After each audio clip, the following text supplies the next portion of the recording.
Hello everyone, welcome to Chetan Bharat Learning.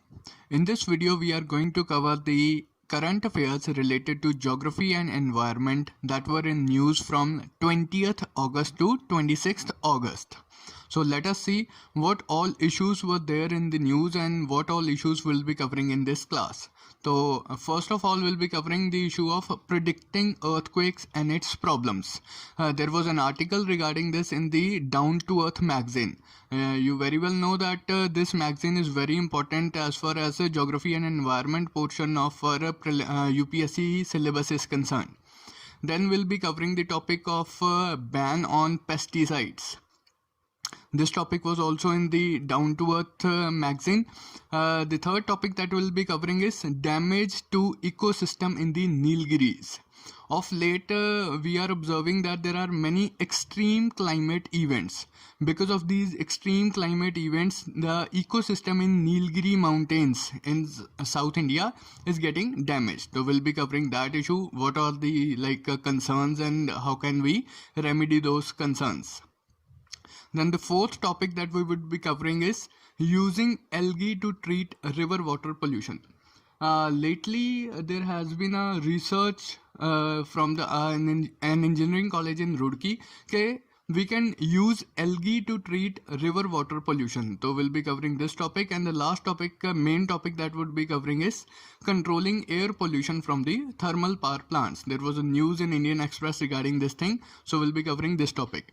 These are the main issues that we'll be covering in this class. Apart from these, we'll be also covering certain prelims related information, facts that were in news during this period. ठीक है, तो let us start with our first topic, that is increasing frequency of earthquakes and how can we predict an earthquake, whether we can predict an earthquake or not. तो in this context we must know that of late मतलब इसी साल there is increasing frequency of small magnitude earthquakes. जैसे Delhi and surrounding regions में 10 earthquakes आए हैं within a very short span of just around 1 month. 16 जून से 22 जुलाई के बीच का जो टाइम पीरियड था, इस छोटे से एक महीने के टाइम पीरियड में ही दिल्ली वाले रीजन में अराउंड 10 अर्थक्वेक्स आए हैं. बिटवीन द सेम डेट्स पूरे इंडिया में 93 अर्थक्वेक्स आए हैं. हालांकि ये जो अर्थक्वेक्स हैं ये कोई बहुत ज़्यादा मैग्नीट्यूड के अर्थक्वेक्स नहीं हैं, छोटे छोटे स्मॉल मैग्नीट्यूड अर्थक्वेक्स हैं. जैसे फॉर एग्जांपल दिल्ली वाले रीजन की ही हमने पहले बात की, तो द लार्जेस्ट या फिर स्ट्रॉन्गेस्ट अर्थक्वेक जो आया है that was only of the magnitude 4.7 on the Richter scale, जो गुरुग्राम या गुड़गांव में आया. तो द पॉइंट इज के frequency of earthquakes is increasing and these earthquakes are of small magnitude. What does it mean? Does it mean that we might face a larger या stronger earthquake in future? तो उस context में Down to Earth में article आया हुआ था. तो what the article was trying to say is कि it is very difficult to predict an earthquake. Predicting a shock was the title of the article. तो article बात यही करता था कि it is very difficult to predict an earthquake. Because मतलब why there is this difficulty in predicting earthquakes. तो उसके लिए हमें थोड़ा सा अर्थक्वेक कैसे आता है इस प्रोसेस को जानना ज़रूरी है. तो पहले वो देख लेते हैं, how is an earthquake caused. आप लोगों ने ज्योग्राफी में पढ़ा होगा या पढ़ोगे कि basically earthquake is any vibration on the surface of the earth, in the rocks of the अर्थ. ये वाइब्रेशन कैसे पैदा होती है? मल्टीपल तरीकों से पैदा हो सकती है, लेकिन जो most common cause of earthquake है, most commonly observed cause of earthquake है, that is different rocks they slide against each other. जैसे अर्थ की क्रस्ट कोई यूनिफॉर्म क्रस्ट तो है नहीं है, बिल्कुल प्लास्टिक की बॉल की तरह. तो different rocks are aligned on the crust of the earth. तो जब one rock slides against another rock, तो उससे जो फ्रिक्शन जनरेट होता है, उससे जो एनर्जी रिलीज होती है, दैट कॉजेस अर्थक्वेक. यही एनर्जी रिलीज को we experience, we feel as earthquakes, and energy travels in the form of seismic waves. तो this is basically how an earthquake is formed. इस कंटेक्स्ट में कुछ basic terminology है. जहां energy release होती है, that point is known as focus of an earthquake. And जहां जिस पॉइंट ऑफ अर्थ पे पहली बार अर्थक्वेक वेव्स स्ट्राइक करती हैं, that point is known as epicenter of an earthquake. तो अर्थक्वेक आता क्यों है? क्योंकि रॉक्स स्लाइड पास्ट करती हैं एंड एनर्जी रिलीज होती है। जिस पॉइंट से एनर्जी रिलीज होती है that is focus.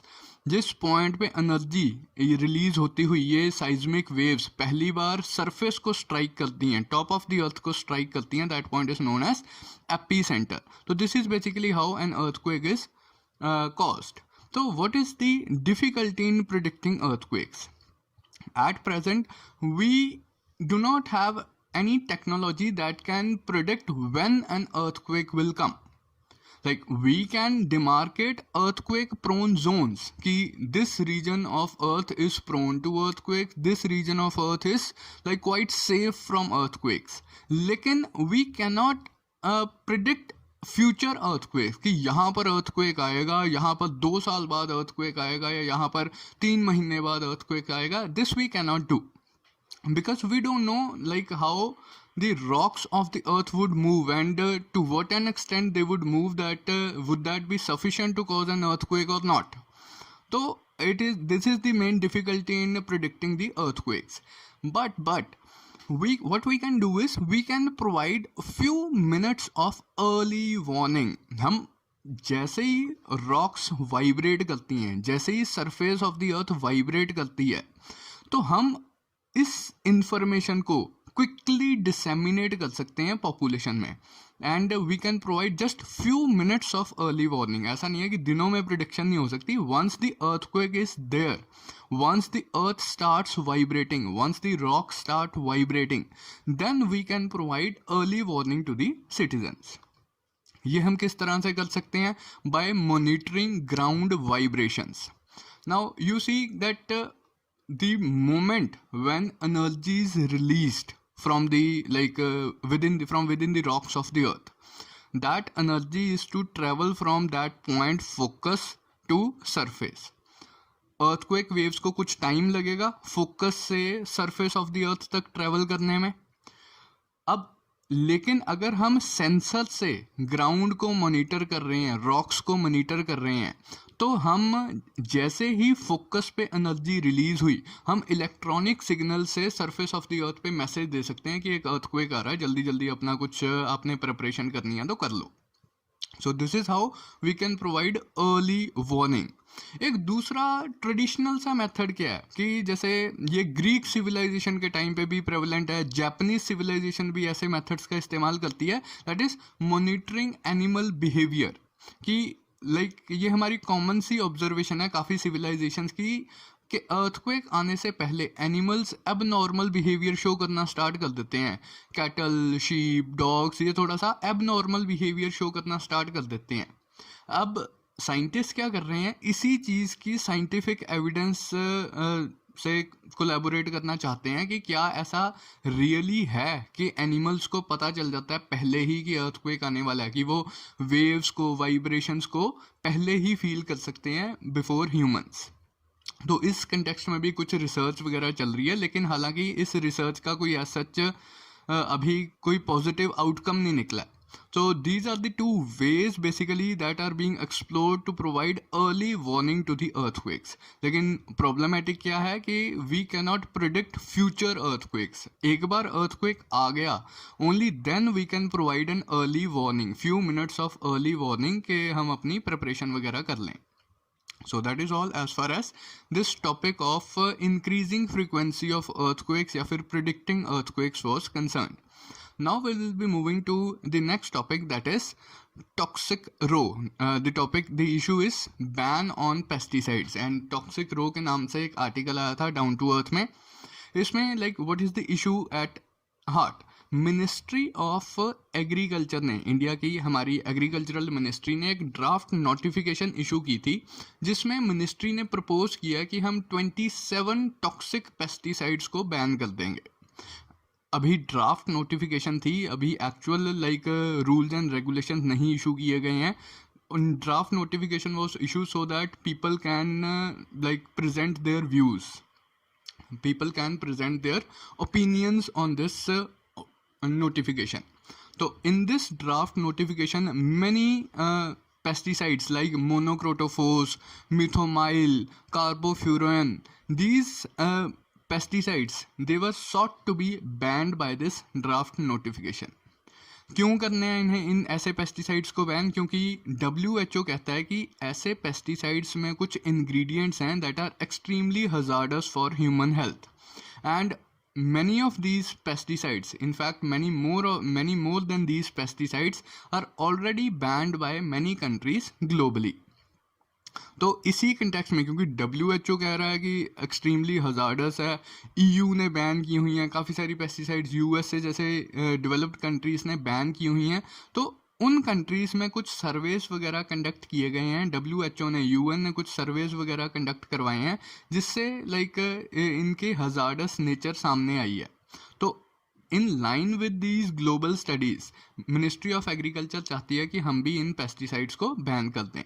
So like first of all let us cover this topic कि why there ban is necessary. Obvious ही बात है कि these pesticides, the use of these pesticides, the spraying of these pesticides cause pollution. These pesticides, they contain hazardous chemicals which are harmful for health. आपने news में रहता है farmer deaths due to pesticide spray, ये वाला issue भी काफ़ी news में रहता है. दिस इज़ बिकॉज क्योंकि अब इनमें हजार्डस केमिकल्स तो हैं ही हैं पेस्टिसाइड्स में, and they are harmful for health. तो फार्मर्स जब स्प्रे करते हैं पेस्टिसाइड्स को, there is a possibility, there is very high possibility कि these pesticides they will be ingested या इनहेल्ड ड्यूरिंग द स्प्रेइंग. तो because of this thing, the use of these pesticides is also like considered a factor for death of farmers. So because of these factors, their ban is considered necessary. Already like in 2012-13 this issue was very much in news.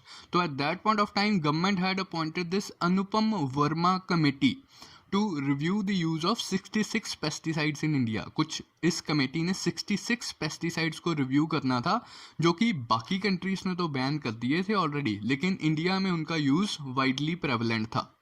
तो इस committee ने अपनी recommendations दी, सरकार was suppose to take action, and अभी वही pending काम 2013 वाला पेंडिंग काम अब तक चला आ रहा है, because no decision could be taken on this issue. अब इसमें इशू लाइक प्रॉब्लम क्या है कि डिसीजन क्यों नहीं लिया जा रहा है? प्रॉब्लम ये है कि इंडिया की जो एग्रोकेमिकल इंडस्ट्री है वो नहीं चाहती कि इन पेस्टिसाइड्स को बैन कर दिया जाए. Again economic interest are involve over here, कि अगर इतने सारे पेस्टिसाइड्स को बैन कर दिया जाएगा, अब we are not talking of 66 pesticides, government ने तो सिर्फ 66 में भी 27 पेस्टिसाइड्स के ऊपर ही बैन प्रपोज किया है.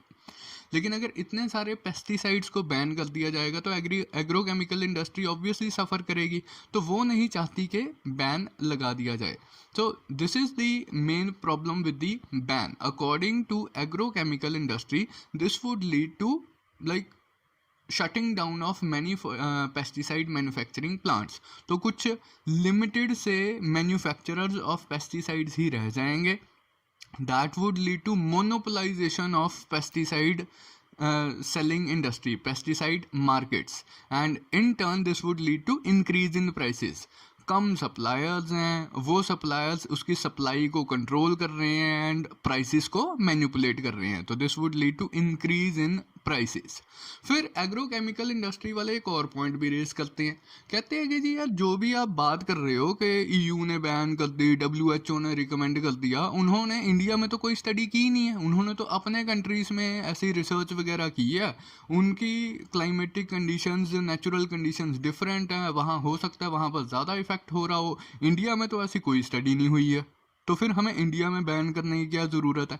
ऐसा एग्रोकेमिकल इंडस्ट्री वाले बोल रहे हैं, एग्रोकेमिकल इंडस्ट्रियल लॉबी वाले बोल रहे हैं, क्योंकि उनके इकोनॉमिक इंटरेस्ट इसमें जेपरडाइज होते हैं अगर ऐसा बैन लग जाएगा. ऑन अ बैलेंस हम कह सकते हैं कि लाइक इकोनॉमिक इंटरेस्ट कभी भी पब्लिक हेल्थ इंटरेस्ट के ऊपर नहीं आने चाहिए. अगर से कि ये डेवलप्ड कंट्रीज़ ने स्टडीज़ भी की हैं, तो स्टडीज़ तो उन्होंने केमिकल्स के इम्पैक्ट पे की है, तो केमिकल्स का इम्पैक्ट तो बंदे वहाँ रहते हैं, बंदे यहाँ रहते हैं, तो in both the places the impact would be equal only, same only. So and moreover India has data sharing agreements with these countries also, and like mutual acceptance of data agreements with these countries also, कि अगर वहाँ पर कुछ statistical research की जा रही है वो data is applicable in India also. तो ये सब तो ऐसे बहाने हैं to avoid this ban, to so that their economic interest are not affected. Actually अगर हम हेल्थ पॉइंट ऑफ व्यू से देखें तो ये ban is a step in right direction अगर ये लग जाता है, लेकिन अभी ये सिर्फ प्रपोजल स्टेज पे है. Let's see what happens with these proposals. So with this will be moving to our next topic, that is landslides या फिर ecosystem damage in Nilgiris. Again इस कंटेक्स्ट में आर्टिकल आया था, आर्टिकल था पैरल इन दी हिल्स.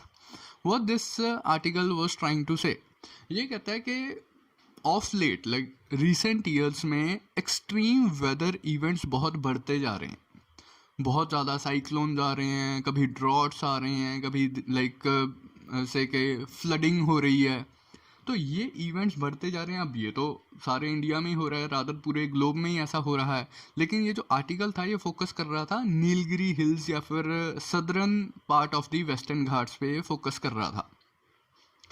ये कहता है कि because of these extreme weather events जो इकोसिस्टम है नीलगिरी माउंटेन्स का या southern portion of the western Ghats का वो डिस्ट्रॉय हो रहा है.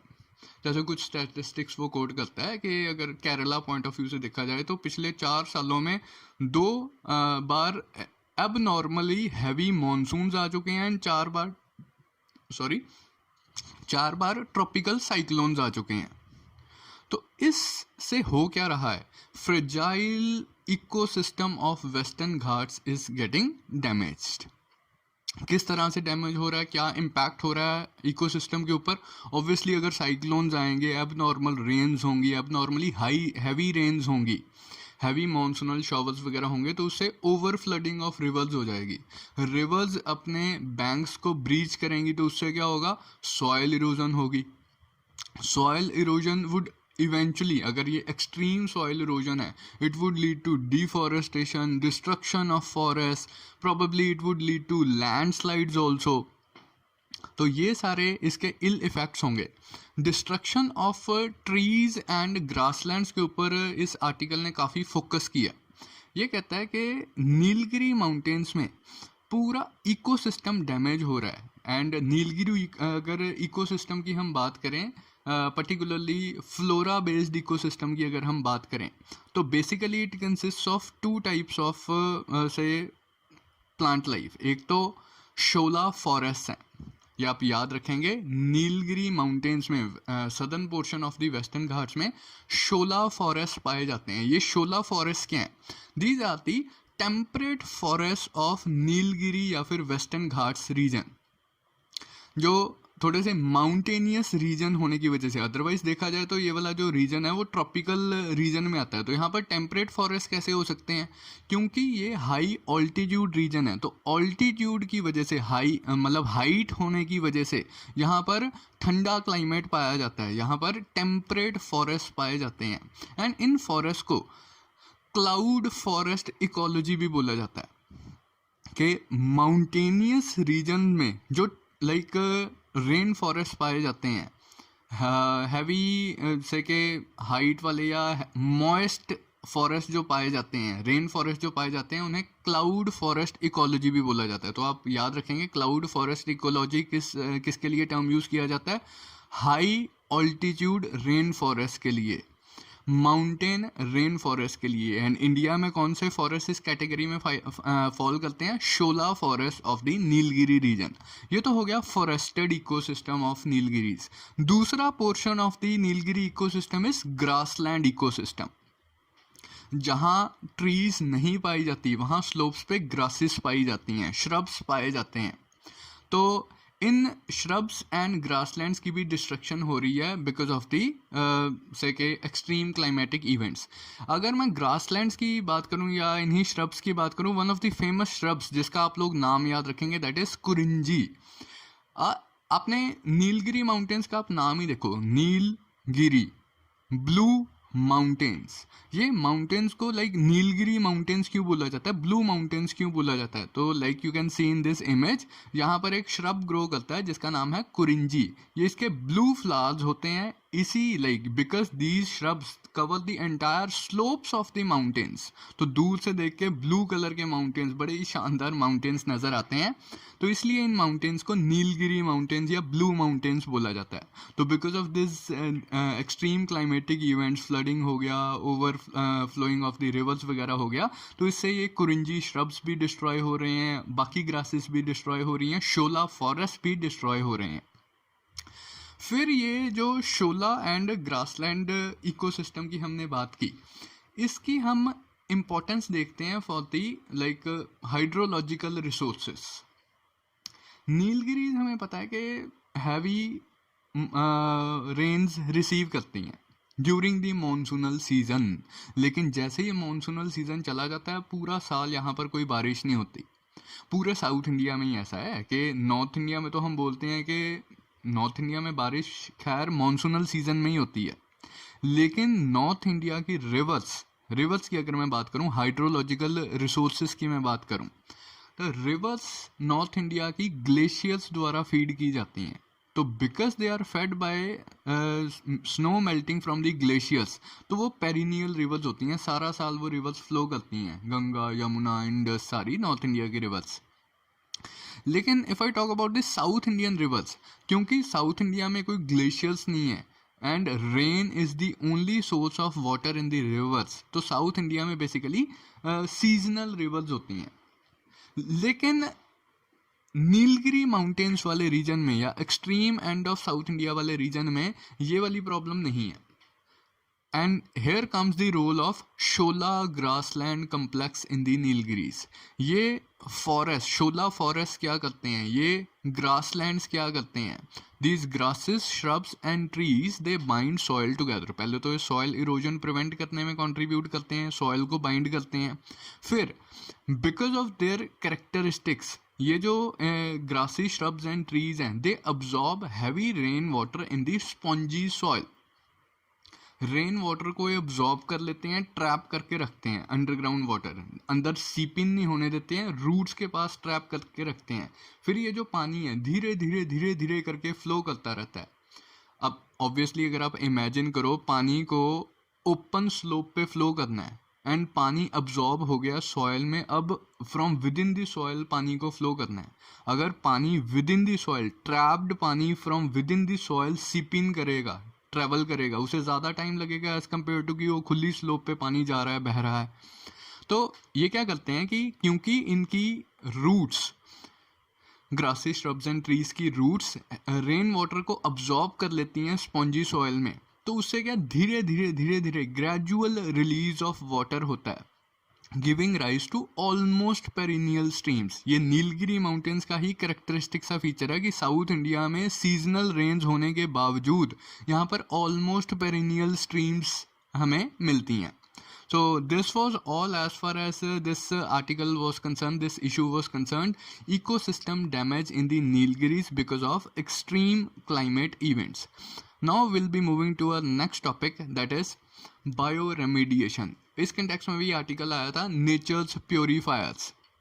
एक्चुअली जैसे मैंने आपको इंट्रोडक्शन में भी बताया कि रुड़की इंजीनियरिंग कॉलेज के रिसर्चर्स ने कुछ एल्गे ढूंढे हैं जो कि जिनका इस्तेमाल किया जा सकता है टू क्लीन या to treat river water pollution. तो उस कंटेक्स्ट में ये आर्टिकल आया हुआ था। तो पहले तो हमें दो बेसिक टर्म्स पता होनी चाहिए इस कंटेक्स्ट में, bioremediation and phytoremediation. ये पोल्यूशन को ही, पर्टिकुलरली सॉइल पोल्यूशन या वाटर पोल्यूशन को फाइट करने के कुछ से के बायोलॉजिकल मेथड्स हैं। बायो रेमिडिएशन में हम क्या करते हैं, basically we try to use microorganisms, bacteria and fungi to degrade the environmental contaminants into less toxic forms। क्या मतलब है कि हम बैक्टीरिया का इस्तेमाल करते हैं इन डीकम्पोजिंग या डिग्रेडिंग कंटेमिनेंट्स। बेसिकली ये सॉइल पोल्यूशन के लिए ये वाली टेक्निक्स का इस्तेमाल किया जाता है। जैसे नॉर्मली हम पोल्यूटेंट्स हैं, पोल्यूटेंट्स का क्या होता है, जो सॉलिड पोल्यूटेंट्स हैं, बैक्टीरिया उन पोल्यूटेंट्स को डीकम्पोज कर देता है। सॉलिड वेस्ट है, अगर बायोडिग्रेडेबल सॉलिड वेस्ट है तो उस बायोडिग्रेडेबल सॉलिड वेस्ट को बैक्टीरिया डिकम्पोज कर देता है। This is how we are rid of soil pollution as far as the biodegradable waste is concern. लेकिन कई बार क्या होता है कि bacteria available is not sufficient to degrade the pollutants, तो हम क्या करते हैं, बैक्टीरिया आर्टिफिशियली इंट्रोड्यूस करते हैं। जैसे लाइक इसकी एक बेसिक सी टेक्निक है, इसे in situ like on site bioremediation technique भी हम बोलते हैं। हम क्या करते हैं कि ट्रेंचेस डिग कर देते हैं या होल्स डिग कर देते हैं। उससे क्या होता है, एरेशन हो जाती है, हवा जाती है सॉइल के अंदर। तो जैसे ही हवा जाएगी सॉइल के अंदर, उससे क्या है कि ऑक्सीजन जाएगी। एरोबिक बैक्टीरिया, वो बैक्टीरिया जो ऑक्सीजन की प्रेजेंस में ही डीकम्पोजिशन कर सकता है, वो पोल्यूटेंट्स के ऊपर एक्ट करेगा एंड उन्हें डीकम्पोज कर देगा। तो that is the use of bacteria, the use of microorganisms to degrade the environmental contaminants into less toxic forms. दूसरा, हम कई बार प्लांट्स का भी इस्तेमाल करते हैं to remove contaminants from soil and water. Plants की रूट्स कई बार टॉक्सिक केमिकल्स को ट्रैप कर लेती हैं। प्लांट्स के कई बार स्टेम वगैरह में स्टोर हो जाते हैं टॉक्सिक केमिकल्स, एंड वो इस तरह से स्टोर होते हैं कि आगे वो फूड का पार्ट नहीं बनती हैं, हमारी फूड चेन में नहीं आते हैं। तो अगर हम प्लांट्स का इस्तेमाल करते हैं, this use of plants to remove contaminants from soil and water is known as phytoremediation. तो आपने दो पहले तो ये टर्म्स ध्यान में रखनी है, bio remediation and phyto remediation. अब इस कंटेक्स्ट में वो रिसर्च क्या है जिसकी हम बात कर रहे थे, ये कहते हैं कि दो एल्गी आइडेंटिफाई हुए हैं, हाइड्रोडिक्टियोन रेटिकुलम एंड क्लोरा वल्गरिस। ये दो जो एल्गी हैं, ये नेचुरली ही इंडिया की रिवर्स में पाए जाते हैं, पर्टिकुलरली जैसे गंगा में, रिवर गंगा में स्टडी हुई थी, रिवर गंगा में नेचुरली ही ये दो एल्गी पाए जाते हैं। अब इस एल्गी का इस्तेमाल किया, रुड़की इंजीनियरिंग कॉलेज के रिसर्चर्स ने इस एल्गी का इस्तेमाल किया in trying to reduce the pollution levels. इन्होंने अपनी कंट्रोल्ड रिसर्च की एंड देखा कि जहाँ जहाँ ये एल्गी प्रेजेंट है वहाँ रिलेटिवली ज़्यादा डिजॉल्व्ड ऑक्सीजन है, रिलेटिवली ज़्यादा DO लेवल्स पाए गए हैं रिवर वाटर में। जितना ज़्यादा ऑक्सीजन कंटेंट होगा रिवर वाटर में, उतना ही रिवर का, this is an dissolved oxygen level is taken as an indicator of water pollution. जितना कम DO लेवल, जितना कम ऑक्सीजन लेवल, उतनी ज़्यादा पोल्यूटेड रिवर। जितना ज़्यादा DO लेवल, उतनी बेटर क्वालिटी, उतनी अच्छी, उतनी क्लीन रिवर। तो जहाँ एल्गी का इस्तेमाल हो रहा है, जहाँ एल्गी प्रेजेंट है, वहाँ इंक्रीज्ड DO लेवल्स पाए जाते हैं। फिर अगर हम हार्डनेस ऑफ वाटर की बात करें, कई बार हमें लाइक हिली एरियाज वगैरह में होता है ना कि लाइक हम सोप का इस्तेमाल करते हैं लेकिन सोप उतरता नहीं है। This is like on account of hardness of water. Hardness of water क्यों होती है? क्योंकि वाटर में बाइकार्बोनेट्स वगैरह प्रेजेंट होते हैं, कैल्शियम मैग्नीशियम के हैवी बाइकार्बोनेट्स प्रेजेंट होते हैं। तो जहाँ एल्गी प्रेजेंट होता है, यही दो एल्गी जिनके ऊपर रिसर्च हुई है, तो रिसर्चर्स ने पाया कि वहाँ पर रिलेटिवली वाटर कम हार्ड होता है, वहाँ पर रिलेटिवली कम बाइकार्बोनेट्स पाए जाते हैं, क्योंकि एल्गी उन बाइकार्बोनेट्स के ऊपर फीड कर जाते हैं। तो it results in low level of hardness, या इट डिक्रीजेज या रिड्यूसेस हार्डनेस ऑफ वाटर। फिर वो बेसिक सा तो है ही है कि reduced heavy water, heavy metal pollution है, जो हैवी मेटल्स प्रेजेंट होते हैं, मरकरी वगैरह, आर्सेनिक वगैरह, एल्गी की टेंडेंसी है कि इन हैवी मेटल्स को भी वो ट्रैप कर लेते हैं। लो पैथोजन लेवल्स, जो डिजीज कॉजिंग माइक्रो ऑर्गेनिजम्स होते हैं, उन्हें भी ये एल्गी ब्रेक डाउन कर लेते हैं या ट्रैप कर लेते हैं।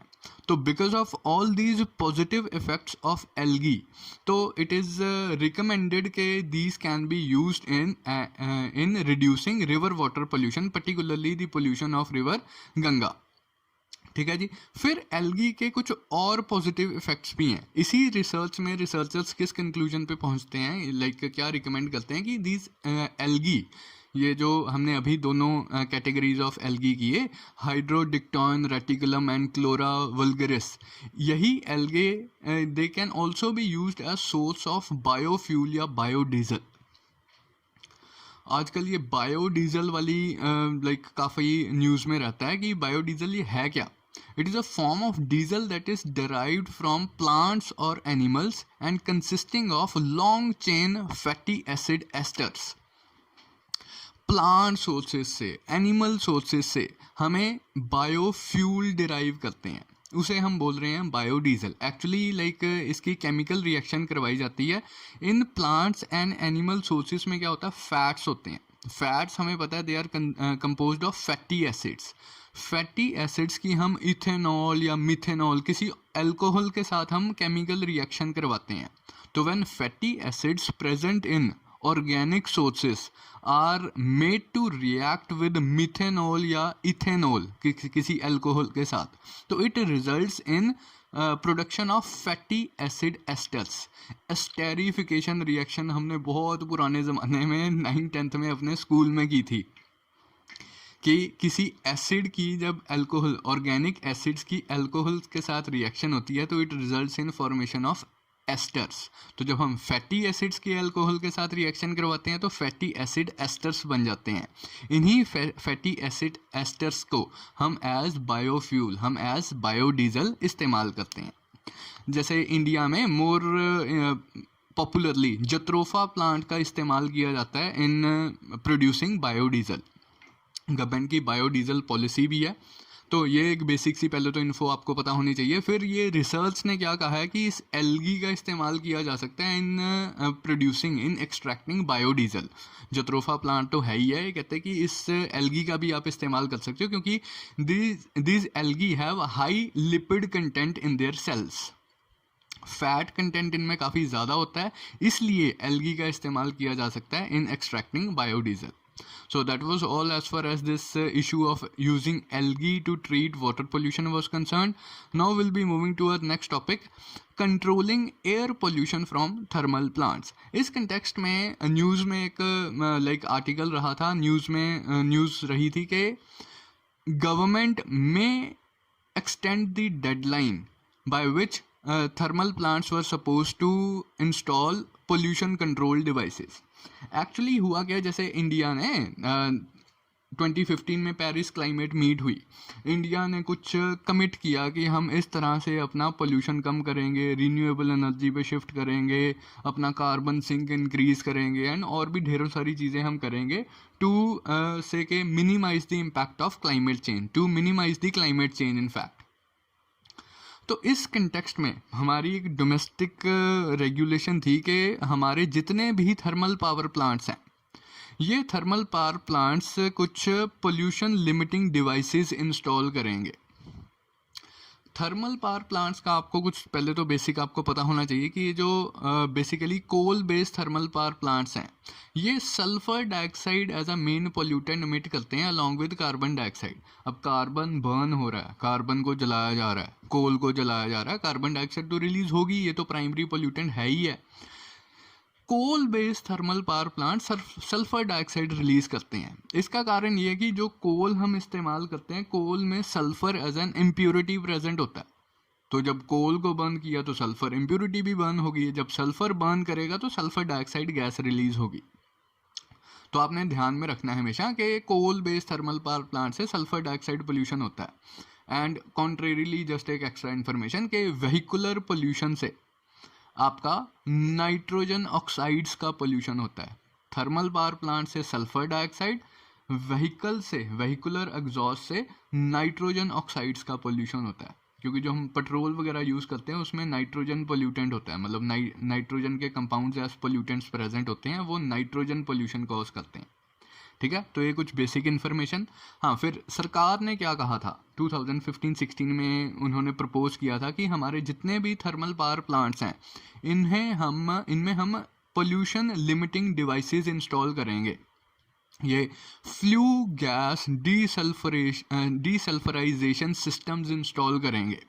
ये फ्लू गैस डीसल्फराइजेशन सिस्टम्स क्या करेंगे कि जो थर्मल पावर प्लांट्स के एग्जॉस्ट है वहाँ से सल्फर डाइऑक्साइड गैस को रिमूव कर देंगे. पहले like all the thermal power plants they were suppose to install the systems by 2017 में तो लाइक सरकार ने बोला ही था, 2 साल का टाइम दिया था, लेकिन 2017 तक कुछ हुआ नहीं. This period was extended by 5 more साल, 5 more years। तो अब कहते हैं कि 2022 तक आपने ये सारे सिस्टम्स इंस्टॉल करने हैं सारे थर्मल पावर प्लांट्स ने। लेकिन अब थर्मल पावर प्लांट्स बोल रहे हैं, रादर लाइक पावर मिनिस्ट्री ही बोल रही है। मिनिस्ट्री ऑफ एनवायरनमेंट ने ऐसा रेगुलेशन इंट्रोड्यूस किया था। मिनिस्ट्री ऑफ पावर, हमारे देश की ministry of power ministry of environment को बोल रही है भाई थर्मल पावर प्लांट्स 2022 तक भी नहीं लगा पाएंगे, बहुत मजबूरी हैं।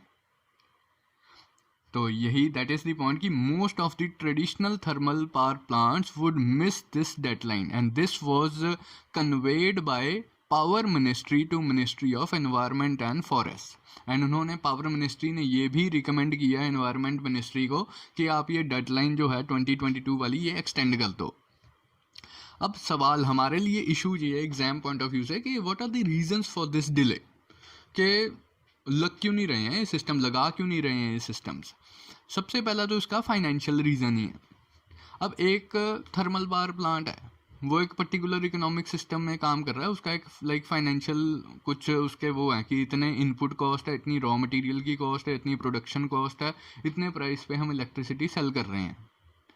ऑलरेडी ये जो ट्रेडिशनल थर्मल पावर प्लांट्स हैं इनका लाइक एक सेट सा एंड इक्विलिब्रियम सा, इकोनॉमिक इक्विलिब्रियम सा सेटल्ड है कि they operate on certain profit margin. अगर एडिशनली ये सिस्टम्स इंस्टॉल करने हैं तो कुछ कैपिटल इन्वेस्टमेंट करनी पड़ेगी, एक्स्ट्रा खर्चा होगा। क्या ये एक्स्ट्रा खर्चा ये थर्मल पावर प्लांट्स रिकवर कर सकते हैं बाय इंक्रीजिंग दी कॉस्ट? हमारे देश में लाइक इलेक्ट्रिसिटी के प्राइसेस रेगुलेटेड हैं, तो प्राइसेस को इंक्रीज करके, टैरिफ्स को इंक्रीज करके इस खर्चे को मीट नहीं किया जा सकता। या थर्मल पावर प्लांट्स को ऐसा नहीं लगता कि सरकार हमें प्राइस इंक्रीज करने देगी, या बैंक्स को नहीं लगता, ये बैंक्स जिन्होंने लोन देने हैं थर्मल पावर प्लांट्स को या पावर कंपनीज को, बैंक्स को नहीं लगता कि यार कि सरकार अलाउ करेगी कि आप टैरिफ्स इंक्रीज कर लो क्योंकि आपका खर्चा हुआ है। तो अगर टैरिफ इंक्रीज नहीं होगा, अगर इलेक्ट्रिसिटी के जो चार्जेस हैं वो इंक्रीज नहीं होंगे, तो फिर खर्चा रिकवर कैसे होगा? इसलिए ना पावर प्लांट्स इन्वेस्ट करना चाहते हैं, ना बैंक्स लोन्स देना चाहते हैं। तो because of that, because of the financial reasons ये लाइक सिस्टम्स इंस्टॉल नहीं हो पा रहे हैं। फिर दूसरा मेक इन इंडिया भी है। अब ये जो सिस्टम्स हैं टेक्नोलॉजिकली एडवांस सिस्टम्स हैं, हमारे पास जो ये टेक्नोलॉजी है वो इतनी ज़्यादा वेल डेवलप्ड नहीं है as compare to the foreign countries. लेकिन हमारा मेक इन इंडिया इनिशिएटिव चल रहा है। मेक इन इंडिया में हमने कहा कि हम लाइक डोमेस्टिक प्रोक्योरमेंट रिक्वायरमेंट्स हैं, हर कंपनी को बोला हुआ कि आप कुछ X% इंडिया से ही, मेक इन इंडिया प्रोडक्ट्स ही कंज्यूम करोगे। अब इंडिया में ये प्रोडक्ट्स अवेलेबल नहीं है, इसलिए लाइक इंस्टॉल नहीं हो रहे हैं, तो that is the reason for delay. तीसरा लाइक बची कसर निकाल दी कोविड ने, because of lockdown and all those things, तो there was a delay in installing these systems in the thermal power plants. तो इसीलिए because of these problems power ministry ने एनवायरमेंटल मिनिस्ट्री को रिकमेंड कर दिया कि भाई 2022 तक तो हम ये सिस्टम इंस्टॉल कर नहीं सकते, आप अपना ये डेडलाइन एक्सटेंड कर दो थोड़ा टाइम और, जैसे आपने पहले किया था। तो that completes our this topic also. इसके अलावा कुछ हम टॉपिक्स करेंगे, कुछ हम न्यूज़ वगैरह करेंगे जो रही हैं, जो इस हफ्ते न्यूज़ में रही हैं, लाइक प्रीलिम्स में इनके ऊपर क्वेश्चन वगैरह आ सकता है। जैसे सबसे पहला, जैसे प्रीलिम्स स्पेसिफिक इन्फॉर्मेशन में हम करेंगे कि ब्रह्मपुत्रा रिवर के ऊपर एक रोपवे इनॉग्रेट किया गया है। असम में गुवाहाटी में एक रोपवे इनॉग्रेट किया गया है। 1.8 किलोमीटर का ये रोपवे है अक्रॉस रिवर ब्रह्मपुत्रा। ये यूनिक है इन द सेंस कि it is a river ropeway. Usually हम रोपवे हिली एरियाज वगैरह में देखते हैं in connecting one hilly resort to the other hilly resort, लेकिन ये रिवर के अक्रॉस रोपवे बना है। मतलब instead of building a bridge we have built a ropeway to cross river Brahmaputra. कहाँ है ये रोपवे डेवलप हुआ? गुवाहाटी में। एडवांटेजेस क्या हैं इस रोपवे के? ये ट्रैवल टाइम रिड्यूस करेगा between north Guwahati and the main town of Guwahati. जो मेन गुवाहाटी टाउन है वो south bank of Brahmaputra river के ऊपर है, and north bank of Brahmaputra के ऊपर नॉर्थ गुवाहाटी टाउनशिप डेवलप की हुई है। तो इन दोनों पोर्शंस को कनेक्ट करेगा ये ropeway and travel time reduce करेगा। जो ट्रेडिशनल ट्रैवल ऑप्शन है कि या तो हम फेरी ले सकते हैं, लाइक साउथ बैंक से नॉर्थ बैंक जाने के लिए फेरी टेक्स अराउंड 30 मिनट्स। या फिर हम रोड का इस्तेमाल कर सकते हैं, ब्रिज का इस्तेमाल कर सकते हैं। अब लिमिटेड ब्रिज है, इतना ट्रैफिक है, बिकॉज ऑफ ट्रैफिक 1 घंटा लग जाता है नॉर्थ बैंक से साउथ बैंक आना हो तो। अगर हम इस रोपवे का इस्तेमाल करेंगे तो सिर्फ 8 मिनटों में, सिर्फ 8 मिनट्स में हम ये north Guwahati to south Guwahati जा सकते हैं। ठीक है जी। दूसरा कहते हैं कि जी टूरिज्म भी प्रमोट करेगा, because it would provide a breathtaking view of Brahmaputra river, तो it would encourage tourism in the state. ये तो हो गया ब्रह्मपुत्र रोपवे। इसके अलावा कुछ और इम्पोर्टेंट रोपवेज भी हैं हमारे देश में, जैसे दार्जिलिंग में इंडिया का one of the oldest ropeway services in India है। 1968 में ये स्टार्ट की गई थी। हिली रीजन्स में इन जनरल रोपवेज देखने को मिलती हैं। आप शिमला भी जाते हो, वहाँ भी रोपवे है। मसूरी आप घूमने जाते हो, वहाँ भी रोपवे है। हिली एरियाज में इन जनरल ये रोपवेज वगैरह देखने को मिलती हैं। दार्जिलिंग में आप याद रखेंगे one of the oldest ropeway services in India, 1968 में स्टार्ट हुई थी। फिर औली एंड गुलमार्ग, औली उत्तराखंड में है, गुलमार्ग जम्मू कश्मीर में है। ये दोनों ही स्कीइंग रिजॉर्ट्स हैं, विंटर स्की रिजॉर्ट्स हैं। इंटरनेशनल टूरिस्ट वगैरह आते हैं स्कीइंग के लिए, ये जाने जाते हैं। यहाँ पे जैसे स्लोप्स पे, डाउन स्लोप से अप स्लोप जाना हो तो उनको एड करने के लिए, स्कील्स को एड करने के लिए ये रोपवे वगैरह डेवलप की गई हैं। And moreover like Gulmarg के बारे में आप एक एडिशनल फैक्ट याद रखेंगे, one of the world's highest cable based lift services है। जो गंडोला सर्विसेज हैं गुलमार्ग में, around 4400 meters above the sea level इसका हाईएस्ट पॉइंट है। औली में भी one of the longest ropeways in the country है। ठीक है, 4 किलोमीटर का है and not a river ropeway. तो ये कुछ बेसिक सी प्रीलिम्स स्पेसिफिक फैक्चुअल इन्फॉर्मेशन आप ध्यान में रख सकते हैं। नेक्स्ट और जो न्यूज़ में रहा है, फ्लड रिलेटेड काफ़ी न्यूज़ आई हैं। हम फ्लड कंट्रोल वाला टॉपिक डिटेल में कवर कर चुके हैं अपने जुलाई वाले इश्यूज़ में। आप वो वाली वीडियो देख सकते हैं, यूट्यूब पे ही अवेलेबल है। फ्लड्स वाला भी एंड फॉरेस्ट फायर वाला भी, इन दोनों इश्यूज़ के कंटेक्स्ट में कुछ न्यूज़ रही हैं इस हफ्ते जो प्रोमिनेंस में, लेकिन ये हम बेसिकली इनके अपडेट्स ही करेंगे। इशू हम ऑलरेडी कवर कर चुके हैं। एक तो असम में फ्लड्स वगैरह आए हुए हैं because of the heavy rains. फिर अर्बन फ्लड्स का मुद्दा हमेशा हमारे देश में रहता है, कहीं भी फ्लड आ जाए पूरा का पूरा शहर डूब जाता है। बॉम्बे में बारिश आ जाए बॉम्बे डूब जाता है, गुड़गांव में बारिश आ जाए गुड़गांव डूब जाता है। इस हफ्ते Gurgaon was in news because of heavy rains, the life came to stand still in Gurgaon. फिर असम वाला फ्लड्स तो न्यूज़ में है ही है। अब इस कंटेक्स्ट में एक बेसिक जो न्यूज़ रही थी वो थोड़ी सी हम देख लेते हैं, उसका फैक्चुअल उसका क्या है कि सेंटर ने स्टेट्स को बोला है कि आप फ्लड डैमेज को कंट्रोल करने के लिए, फ्लड मिटिगेशन करने के लिए कुछ लॉज बनाओ। एक्चुअली सेंट्रल गवर्नमेंट ने एक model flood plain zoning bill introduce किया था 1975 में। तो सरकार सेंट्रल वाटर कमीशन की रिकमेंडेशंस पे ये बिल आया था, model flood plain zoning bill. इसका लाइक आइडिया क्या था, बेसिक आइडिया क्या था इस बिल का, कि आप फ्लड प्लेन्स की जोनिंग करो कि रिवर के फ्लड प्लेन्स में कहाँ कौन सी एक्टिविटी हो सकती है, कहाँ से घर बनाया जा सकता है, कहाँ एग्रीकल्चर प्रैक्टिस की जा सकती है, कहाँ इंडस्ट्री लगाई जा सकती है, कहाँ कौन सी इकोनॉमिक एक्टिविटी हो सकती है। इन चीज़ों को रेगुलेट करने के लिए, इसकी जोनिंग करने के लिए सेंट्रल गवर्नमेंट ने सेंट्रल वाटर कमीशन की रिकमेंडेशन पे एक model flood plain zoning bill introduce किया था 1975 में। अब ये सिर्फ एक मॉडल बिल था, सरकार ने कोई, सेंट्रल गवर्नमेंट ने कोई एक्ट नहीं इंट्रोड्यूस किया।